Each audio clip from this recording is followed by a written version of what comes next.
Every single year, my family somehow forgot to invite me to Christmas. This year, I bought a mountain house. My name is Sarah Mitchell. I'm 34 years old.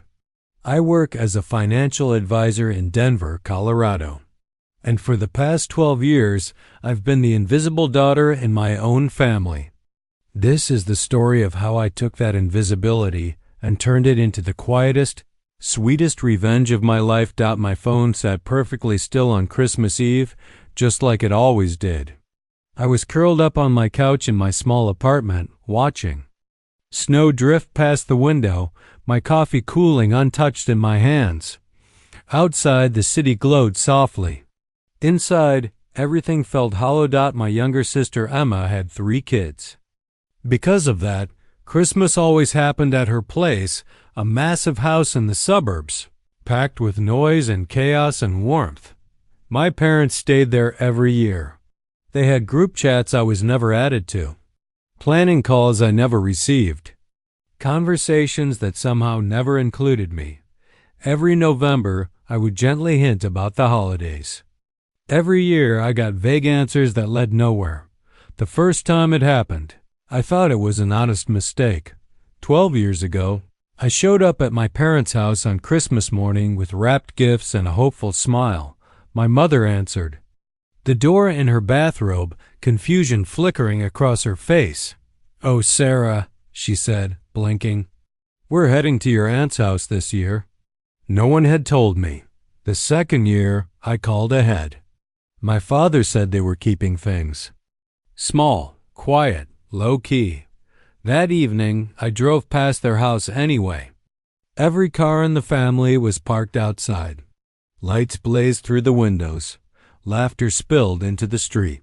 I sat in my car for 20 minutes crying, before driving home alone. After that, it became routine. They posted photos online. Emma and her perfect children buried under gifts. My parents smiling in matching sweaters. My brother Josh holding his newborn. Everyone together. Everyone included, except me. People flooded the comments, praising what a beautiful family they were. Neighbors asked how my Christmas went. I learned to lie without hesitation. It was great, I'd say. Really special. This year, though, something shifted. I had just closed the biggest deal of my career, a $2 million inheritance portfolio for a client who trusted me completely. I was respected at work, valued, successful. I had built a life that mattered, and yet every December I became that forgotten daughter again. Sitting alone with takeout while my family celebrated without me, I decided. I was done waiting for an invitation that would never come. 3 months earlier, in September, Mrs. Zelina Whitmore walked into my office. She was 82, sharp-eyed, and blunt in a way that made people straighten their backs. Her husband had passed away, and she needed help managing the estate he left behind. $2 million in property, investments, and cash. She interviewed 4 advisors. She chose me. "You were the only one who told me the truth," she said during our second meeting. The others tried to impress me. "You told me what I needed to hear." I liked her immediately. She reminded me of the kind of person I wished existed in my family, someone who valued honesty, someone who actually saw me. Over the following months, we worked closely. She told me stories about her marriage, about the business she and her husband built from nothing. She had no children. Her extended family barely spoke to her. "They'll show up now," she said one afternoon, "now that there's money." I understood that feeling more deeply than she knew. In early November, she asked me a simple question. "Do you have plans for Thanksgiving, Sarah?" I hesitated. Then I told her everything. The forgotten invitations. The years of being left out. The group chats I never saw. The photos I was never in. She listened without interrupting. When I finished, she nodded slowly. "You know what I did when my family stopped seeing me?" she asked. I shook my head. I stopped trying to be seen. I built a life they couldn't ignore. That sentence stayed with me. Thanksgiving came and went exactly as expected. No call, no invitation. I spent the day working, then treated myself to dinner downtown. I posted a photo of my plate online just to see that my mother liked it. That was it. That night I made a decision. I opened my laptop and searched for mountain properties in Colorado. I'd been saving for years. I lived modestly. I had nearly $300,000 saved, excellent credit, no debt. I could afford something bold. I found it on the second day. A mountain house 2 hours outside Denver, tucked into the Rockies. 4 bedrooms. Floor-to-ceiling windows. A stone fireplace. Land that made you feel like the world was yours.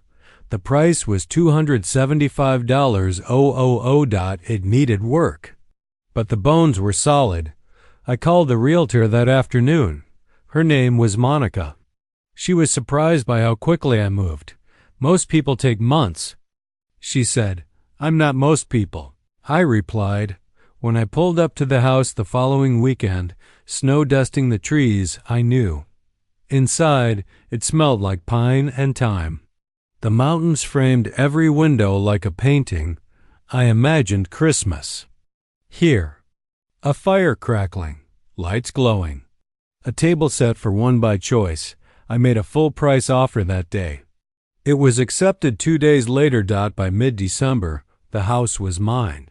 But owning it wasn't enough. I wanted it undeniable. I hired a contractor. Named Tom, straightforward, no nonsense. "We're going to make this place unforgettable," he said. For 2 weeks, we planned renovations. New floors, a modern kitchen, a stone pathway. Smart home tech, rustic luxury. The costs climbed. I didn't flinch. This was an investment in myself. I visited every weekend, watching the transformation happen.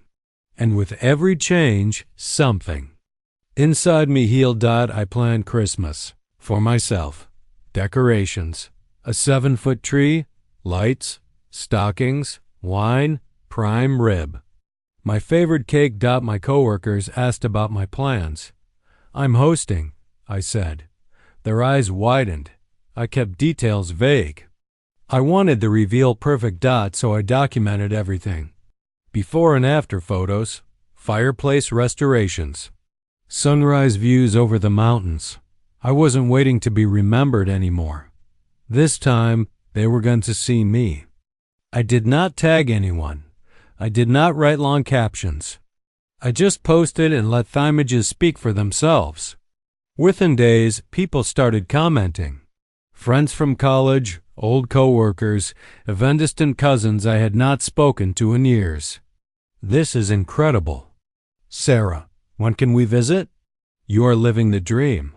I replied to every comment with gratitude, but I kept my real feelings to myself. My sister Emma liked one-off posts. Then my brother Josh commented, "Wow, nice place." My mother sent me a private message. "Is this your new house?" "It looks lovely." I replied simply, "Thank you." No explanation, no invitation. I wanted them to wonder. I wanted them to realize that I had done something significant without them. Week. Before Christmas, I posted a photo tree I had set up in the main room. It was decorated with white lights and gold ornaments. The fireplace glowed in the background and snow was falling outside the windows. The caption read, "Looking forward to a peaceful Christmas in my new home." Within an hour, my phone started buzzing. Emma called first. I let it go to voicemail. Then Josh, then my mother. I did not answer any of them. I was not ready to talk. I was not ready to explain. I wanted them to sit with the discomfort of realizing I had moved on without them. That night, I poured myself a glass of wine and sat by the fire in my mountain house. For the first time in 12 years, I felt like I was exactly where I was supposed to be. My mother called again the next morning. This time I answered. I was sitting on the back deck of the house wrapped in a blanket, watching the sunrise over the mountains. Her voice was bright, but I could hear the confusion underneath. Sarah, honey, I saw your posts. You bought a house? Why did you not tell us? I took a sip of my coffee bear, I answered. It happened pretty quickly, I said. I found the place and made an offer, and it just worked out. There was a pause. Well, it looks beautiful, she said. Are you spending Christmas there? Yes, I said simply. Another. Pause longer this time. Oh, she said. Well, we are all getting together at Emma's like usual. You should come, Dad. It would be nice to see you. I let Theselant stretch. I thought about all the years I had waited for this exact invitation.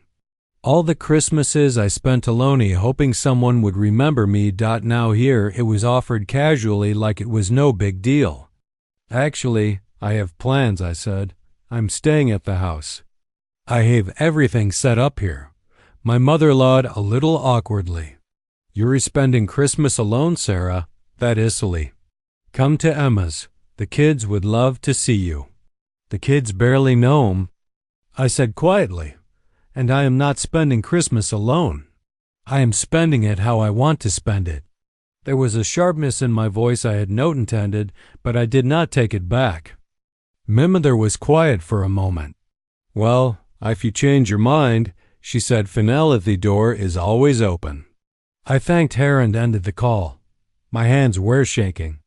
I had never said no to my family before. I had never pushed back. It felt terrifying and exhilarating at the same time. An hour later, my phone buzzed with a text from Emma. It was long and full of emojis. Hey sis, saw your mountain house. It looks amazing. Why did you not tell us you were buying a place? We could have helped. Anyway, Mom said you are not coming to Christmas. That is crazy. You have to come. The kids are asking about you. I stared at the message. The kids are asking about you. My nieces and nephews were 9, 7, and 4. They had spent every Christmas of their lives surrounded by family, and I had been absent from most of their memories. Not by choice, but because I was never invited. Now suddenly, they were asking about me. I typed a response. Thanks, Emma. I appreciate the invite, but I am really looking forward to spending Christmas at my place. It has been a big year, and I want to enjoy the house. Maybe we can get together in the new year. I hit send before I could second-guess myself. Her response came fast. That is so weird, Sarah. Why would you want to spend Christmas alone? You are being antisocial. Just come to my place, Dad. It will be fun. I felt the familiar tug of guilt. The part of me that wanted to make everyone happy. The part of me that had spent years swallowing my hurt so I would not make waves, but I pushed it down. I am not being antisocial, I wrote back. I am choosing how I want to spend my holiday.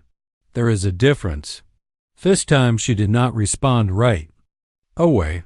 When she finally did, it was just one sentence. Fine, do what you want. I could feel the irritation through the screen. Emma was used to getting her way. She was used to being the center of attention. My absence would leave a gaping. For the first time I was okay with that. My brother Josh called fate vening. He was the middle child and usually stayed out of family drama. We had always gone along even if we were not particularly close. His voice was calm when I answered. Hey Sarah, I heard you bought a house. That is awesome. I wanted to hear about it. I relaxed a little.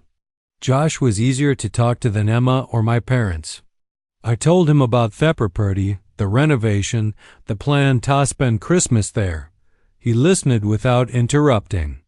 That sounds real ignorant, he said when I finished. I am happy for you. Then he paused. Can I ask you something? Sure, I said. Why did you not tell us? I mean about the house.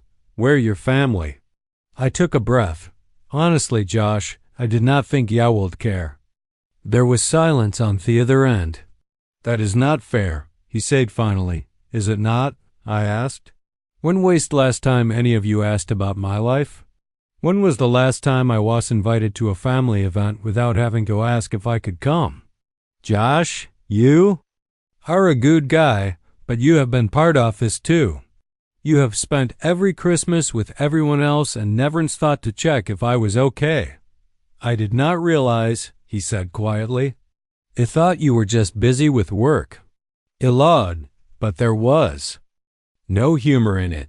I was not busy, Josh. I was forgotten. He did not argue. Look, he said after I am sorry. I should have done better. You are right. His apology caught me off guard. I had not expected him to admit it. Thank you, I said. That means a lot. Are you really not coming to Christmas? He asked. I am really not. I said I need this. I need to do something for myself, he sighed. I get it, but just so you know, we are going to miss you. I doubted that, but I did not say it. Thanks, Josh, I said. We hung up in his ad in the quiet of the house, feeling something close to peace. Christmas arrived cold and clear. I woke up in my mountain house to sunlight streaming through the windows, and the kind of silence that only exists in the mountains. I made coffee and stood on the deck, watching the world wake up around me. The air smelled like pine and snow and possibility. I spent the morning finishing up decorations. I strung lights along the porch railing. Is it the table with dishes I had bought specifically for this occasion? I prepped food humming along to Christmas music playing from my speaker. It felt surreal to be this content, to be this okay with being alone. Around noon, my phone started buzzing with messages. My family group chat, which I had been added to for the first time in years, was blowing up. Photos of Emma's house decorated to the nines.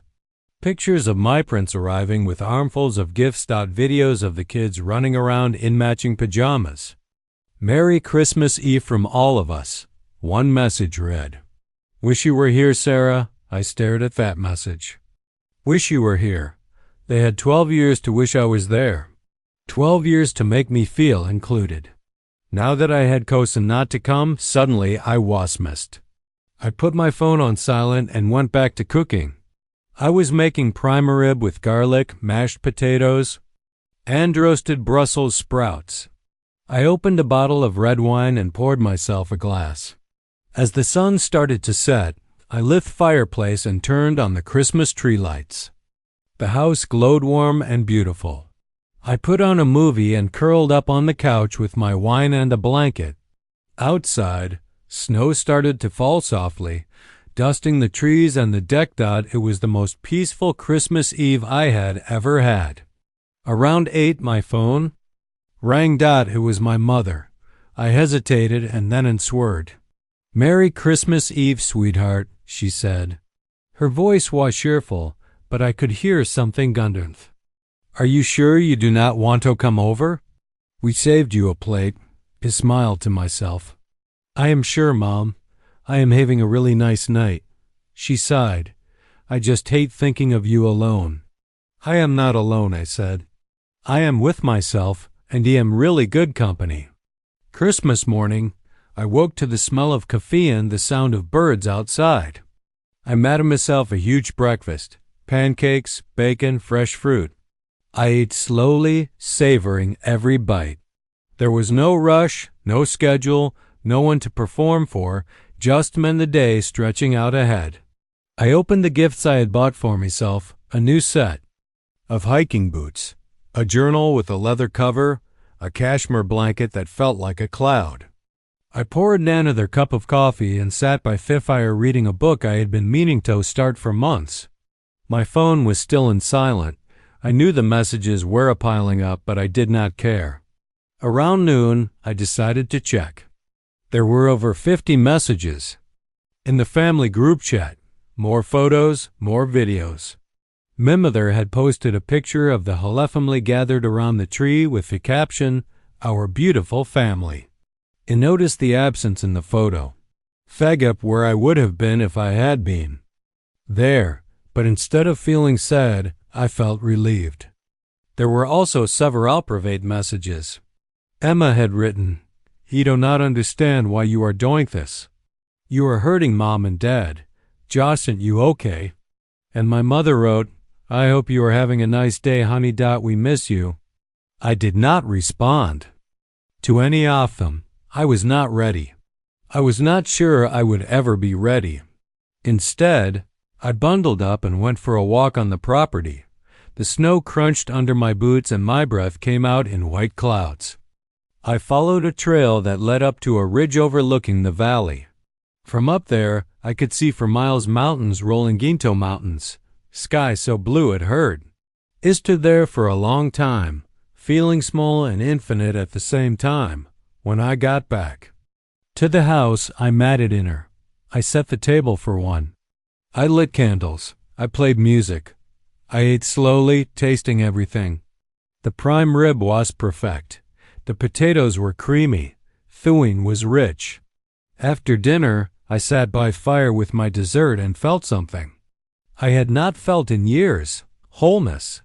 The day after Christmas, my phone would not stop ringing. Immaculate 4 times, my mother killed advice.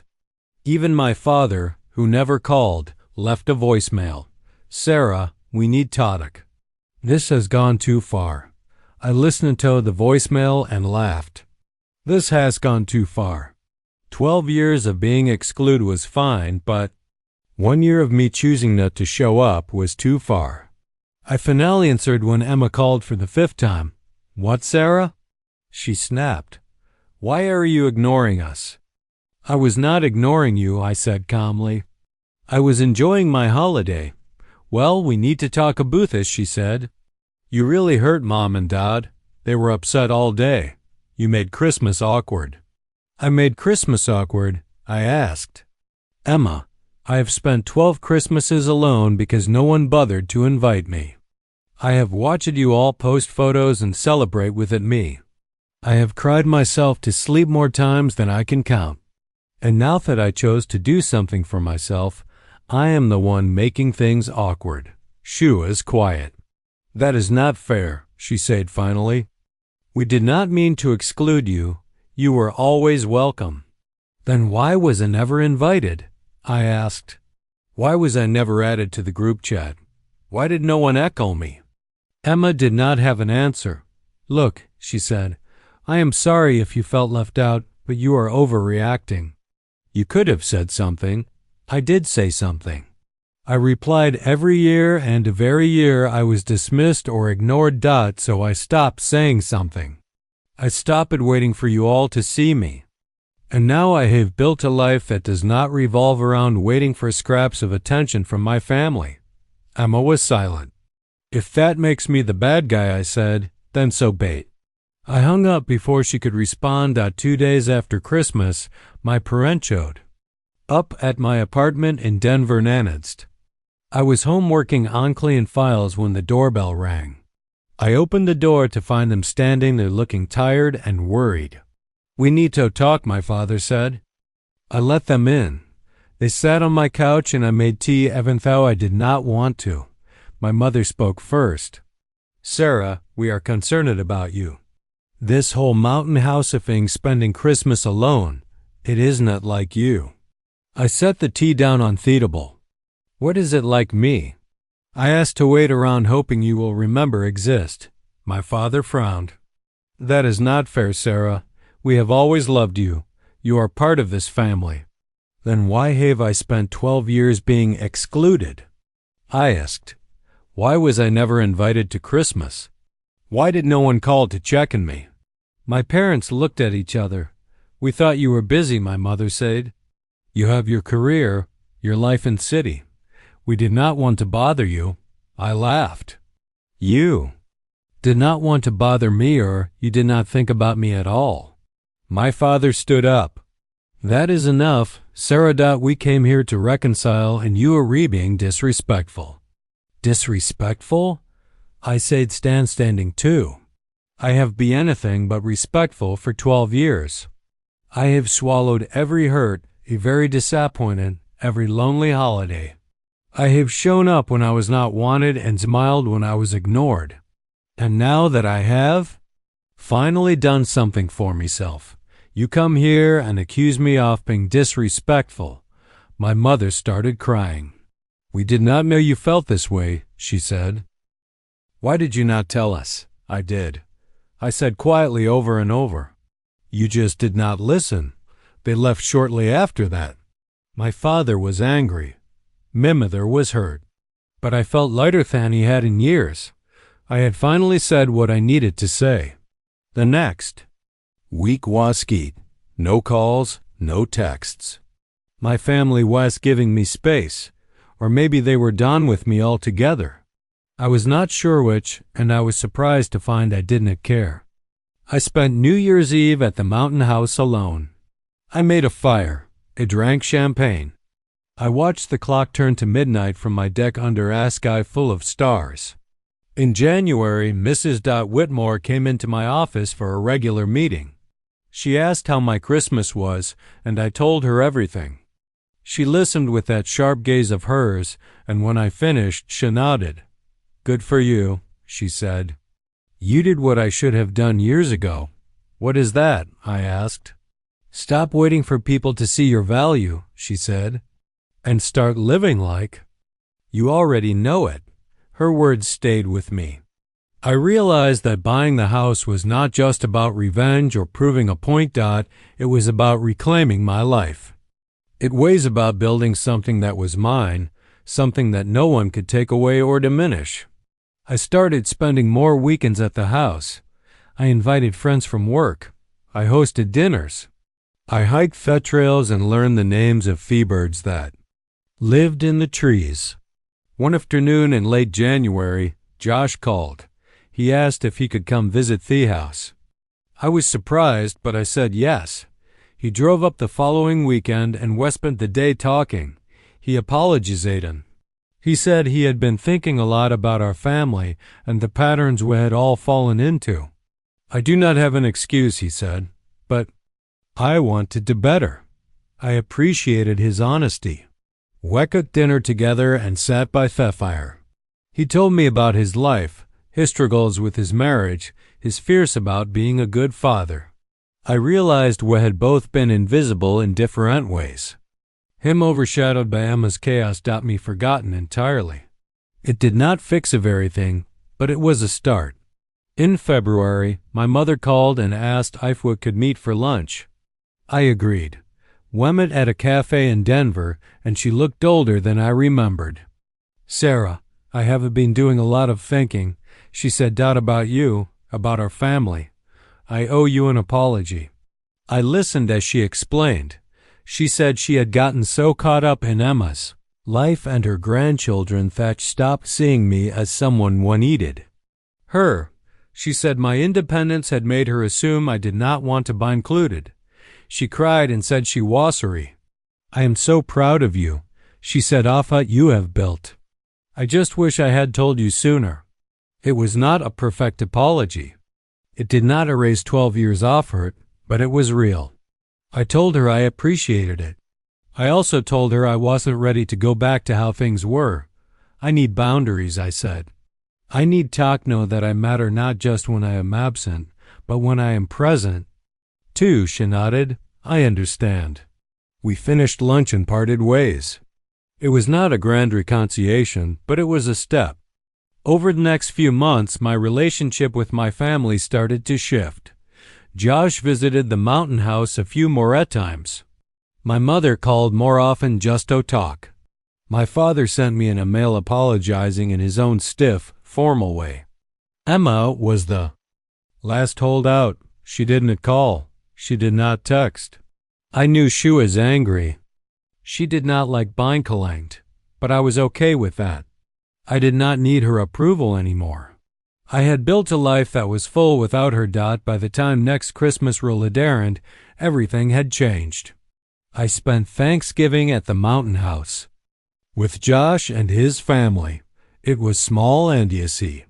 No pressure, no performance, justice. My mother visited in early December and we decorated the tree together. Shared old stories about my childhood that I had forgotten. We laughed. When Christmas came, I had a choice. Emma sent an invitation this time, a real one. Not a vague mention, but an actual text asking if I would come. My parents called and said they would love to see him. I thought about it for a long time. I could go. I could show up and pretend everything was fine, or I could continue building the life I had started. I decided to host Christmas at the mountain house. I invited my parents, Josh and his family, a few close friends. I even invited Emma, though I was not sure she would come. To my surprise, she did. She showed up with her kids and her husband and an aunt. Awkward apology. I am sorry, she said quietly. I should have done better. We spent Christmas Day together. It was not perfect. There were awkward moments, old ones that surfaced in small ways, but it was also real. My nieces and nephews played in the snow. My parents sat by the fire. Josh helped me cook dinner. Emma and I talked for the first time in months, really talked. As the sun sets, I stood on the deck looking out at the mountains. My mother came and stood beside me. You did something amazing here, Sarah, she said. Not just the house, but the life you built. I am proud of you. I smiled. I am proud of him too, I said. That night, after everyone had gone to bed, I sat by the fire alone. I thought about the past year, about the decision to buy this house, about the pain and the anger and the eventual peace. I realized that revenge was not about making my family suffer. It was about refusing to suffer anymore. It was about choosing myself. I poured a glass of wine and raised it to the empty room. To me, I said, to the life I built, to the family I chose, to the mountains that held me when no one else would. The fire crackled. The stars shone through the windows. And I knew that no matter what happened next, I would be okay. Because I had finally learned the most important lesson. I didn't need anyone to remember me.